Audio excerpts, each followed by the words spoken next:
Shalom, everyone.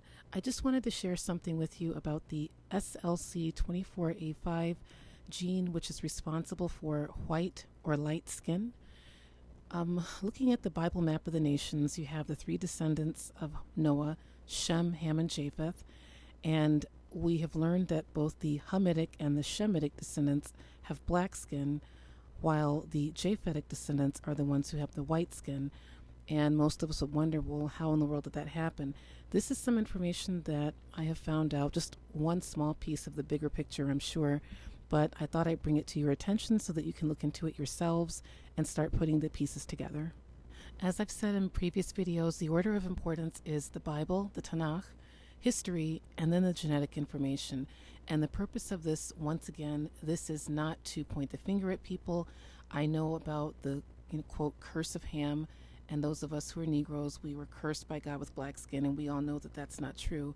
But please do not take this information and use it the same way that the curse of Ham has been used against us, and use this information about the depigmentation gene to somehow look at it as leprosy or a curse on white people, because that's not what it is.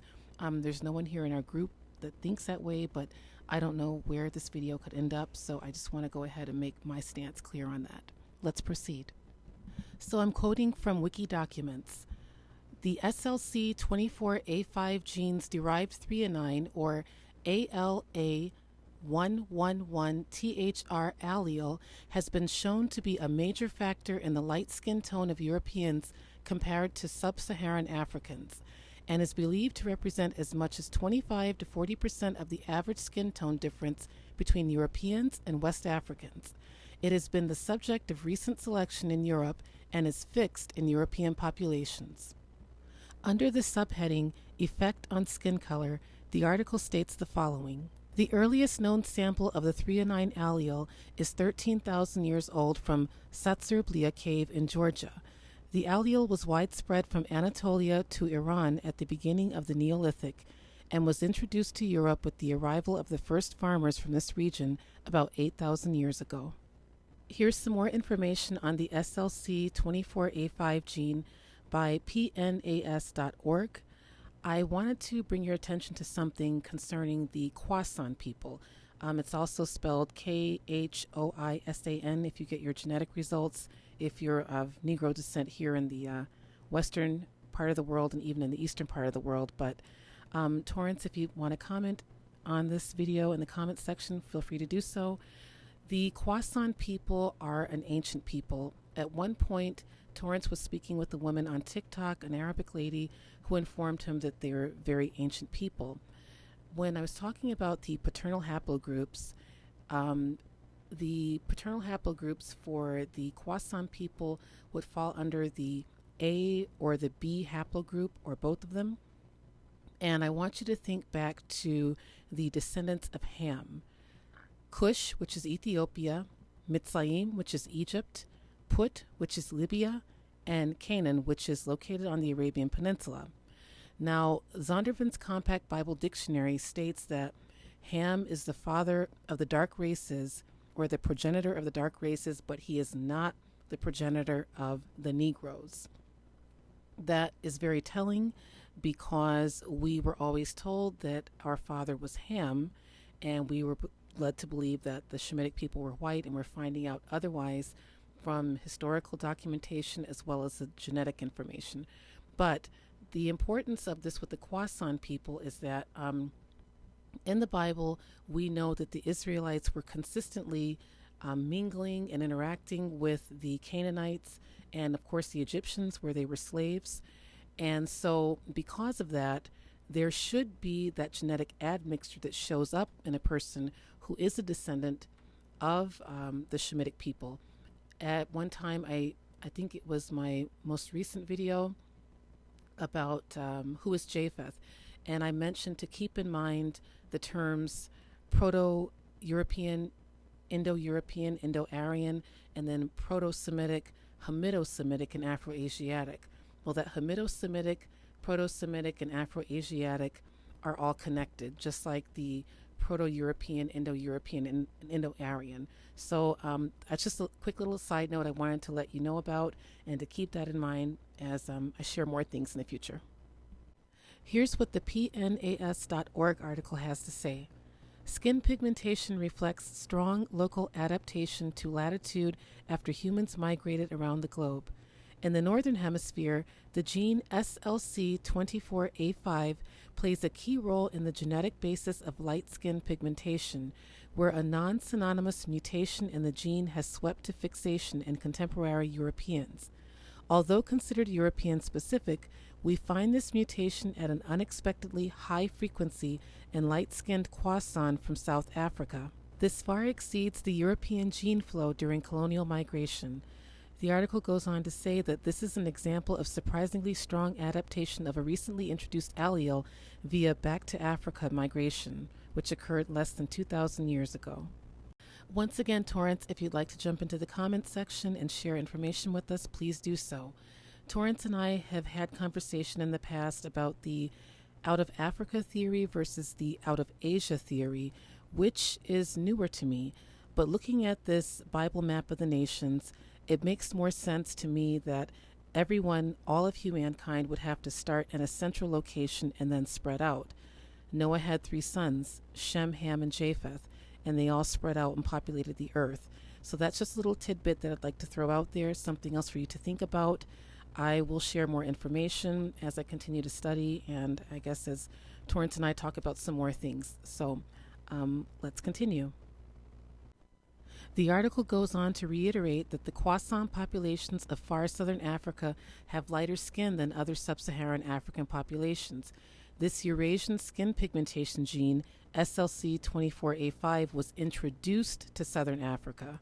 The derived causal allele in SLC24A5, that is the ALA111THR3A9, significantly lightens basal skin pigmentation in the Khoisan and explains 8 to 15% of phenotypic variance in these populations.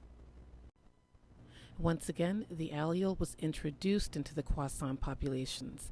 So if this allele, this SLC24A5 gene, which is responsible for white or lighter skin, was introduced to a population of people who already had dark skin, then it had to originate elsewhere. I'm finding that it has more of a northerly origin, as it states in another Wikipedia article that I'm about to share with you. And that area would be around the Caucasus region by the Black and Caspian Seas. Haplogroup J from Wikipedia. The Y paternal DNA haplogroup JM267 in modern times is most frequently found in the Arabian Peninsula. The Yemeni people are listed, the Saudis, the Bedouins, and also the Ashkenazi Jews. The article goes on to say that, to some extent, the frequency of haplogroup JM267 collapses at the borders of Arabic Semitic-speaking territories, with mainly non-Arabic Semitic-speaking territories such as Turkey, Iran, Sunni Indian Muslims, and Northern Indian Shia. The ISOGG states that paternal Y-DNA haplogroup JM267 originated in the Middle East. It is found in parts of the Near East, Anatolia, and North Africa, with a much sparser distribution in the southern Mediterranean flank of Europe and in Ethiopia. In other words, the further north you go, you find more of the J haplogroup, and the further south you go, you find less of the J haplogroup. But not all studies agree on the point of origin. The Levant has been proposed, but a 2010 study concluded that the haplogroup had a more northern origin, possibly Anatolia. The high YSTR variants of haplogroup JP58 in ethnic groups in Turkey, as well as northern regions in Syria and Iraq, supports the inference of an origin of JP58 in nearby eastern Anatolia. Continuing with the J haplogroup, paternal Y-DNA haplogroup JM172 is found in the highest concentrations in the Caucasus and the Fertile Crescent, Iraq, and is found throughout the Mediterranean, including the Italian, Balkan, Anatolian, and Iberian peninsulas and North Africa. The highest ever reported concentration of JM172 was 72% in northeastern Georgia. Haplogroup J is very common in the Middle East and the Mediterranean region, including North Africa and Southern Europe. The lineage is divided into subgroups J1 and J2, the latter being associated with Neolithic archaeological sites. Haplogroup K spread from its homeland in southwestern Asia throughout Eurasia. Today the lineage ranges from Australia and Oceania to South Asia, and thence to southwestern Asia and North Africa. As the wiki article states, the J haplogroup originated in a more northerly population, and then it spread southward into the Arabian Peninsula. Please note the concentration of JM172 for Ashkenazi Jews is showing at about 24%. The concentration of haplogroup JM267 amongst Ashkenazi Jews is showing at 20%. The paternal Y-DNA J haplogroup is just one of many paternal haplogroups for the Ashkenazim. Again, if you want to know who Ashkenaz is, go back to Genesis chapter 10, verses 2 through 5. These are all the descendants who established the Gentile nations according to the Bible. According to Ancestry DNA, haplogroup R, it originated approximately 30,000 years ago in Central Asia, and this spread from Central Asia into Europe, and the R1b is the most common haplogroup in European populations today. The R1a is believed to have originated in the Eurasian steppes. Also notice that it says that the R2 spread east into the Indian subcontinent, and population movements have brought small numbers of both southward into the Eastern African Levant. So keep that in mind in light of what you just learned about the J haplogroup migrating further into the Arabian Peninsula, because it did state also that the J haplogroup seems to collapse when it gets toward the Arabic Semitic speaking borders. DNA Ancestry also states about the R1a haplogroup that it originated in the Eurasian steppes north of the Black and Caspian Seas. The Wikipedia article that we discussed earlier, JM172, says that this is the highest reported concentration at about 72% in northeastern Georgia. Georgia is located right in the Caucasus Mountain region, as you see on the map here. Once again, go back to Genesis chapter 10, verses 2 through 5, and also look at the Apocrypha in the book of Jubilees, chapter 8, verses 25 through 30. It will give you details on the area where Japheth's descendants dwelled. Jubilees gives us a little bit extra information and states that they dwelled from the Aegean Sea all the way northward and spread out beyond the Black and Caspian Seas. As you see in the maps here are a couple of pictures from the video from the Hebrew of Israel. I highly recommend his channel, but this is a map of the Proto-Indo-European homeland. As I said before, keep in mind the terms Proto-European, Indo-European, and Indo-Aryan, and studying things concerning the descendants of Japheth. The definition of haplogroup. A haplogroup is a genetic population group of people who share a common ancestor on the patriline. Patriline is the male lineage, which is known as the Y-DNA, or the matriline, which is the female lineage, known as mtDNA, which stands for mitochondrial DNA. Top-level haplogroups are assigned letters of the alphabet, and deeper refinements consist of additional number and letter combinations. Here are two more pictures from my video, The Biblical Hebrew Israelites, in Part 3. Please notice there are a variety of Y-DNA haplogroups listed here, but only one of them, the E haplogroup, is the only one that is not of the Indo-European or Proto-European family. I'll say it again. The E haplogroup is the only Y-DNA haplogroup shown on here that is not from the Indo-European or Proto-European family. Also from my video, The Biblical Hebrew Israelites, in Part 3, I posted this picture because two of the most noticeable faces that you see are Adolf Hitler and Albert Einstein. They belong to an African haplogroup because both of these men, as well as the other two, inherited their Y chromosome from a black man of African descent. The article goes on to say that the E1B1 haplogroup is believed to be the forebearer of Afro-Asiatic languages, which includes the Semitic languages and peoples. Please note, E1B1A and E1B1B, these are simply subclades of the same paternal haplogroup, just like R1A and R1B. Don't be fooled by that, but that's a different conversation. As I've said before, and I'll say again, a language you learn, a bloodline you're born into. This article reiterates that by saying that the Afro-Asiatic languages includes the Semitic languages and the peoples. The Indo-European languages, that comes from the Indo-European people. Language comes from the culture, which comes from the people, not the opposite way around. Remember the terms Proto-European, Indo-European, and Indo-Aryan, and think on this map. Then also remember the terms Proto-Semitic, Hamido-Semitic, and Afro-Asiatic, and think on this map. Please reference my video, Define Semitic Shemitic.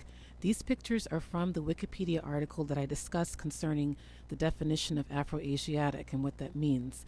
The reason that I am trying to drill this into your mind is because you will find in your studies that there is a heavy emphasis placed on people who speak the Afro-Asiatic languages, which means that these are the original Hamido-Semitic or Afro-Asiatic Proto-Semitic people. The Bible, history, and the genetic information is revealing that that is not the case at all. I can read, write, and speak the German language, and I'm very familiar with the German culture. However, that does not change the paternal or maternal lineage on both sides of my family. I am still not Proto-European, Indo-European, Indo-Aryan, and I never will be. Likewise, the reverse is also true. Someone who speaks the Semitic languages, who is Indo-European, will never be Proto-Semitic, Hamido-Semitic, or Afro-Asiatic. Now, some people, upon hearing that, they may be cut in their spirit, and that's a good thing, because that means they understand. While they already understand that bloodline cannot save anyone, with this genetic information, they are now faced with the fact that faith also cannot and will not replace the bloodline covenant people who also have faith in Yahushua, Jesus. Study the Bible with history, with DNA. All three of these combined puts everything back into biblical context. DNA studies are confirmed by historical documentation, and historical documentation affirms what the Most High has already said through his prophets in the writings and in his instructions, the Tanakh, which we call the Bible. With that being said, blessings upon you in Yahushua's name. Amen.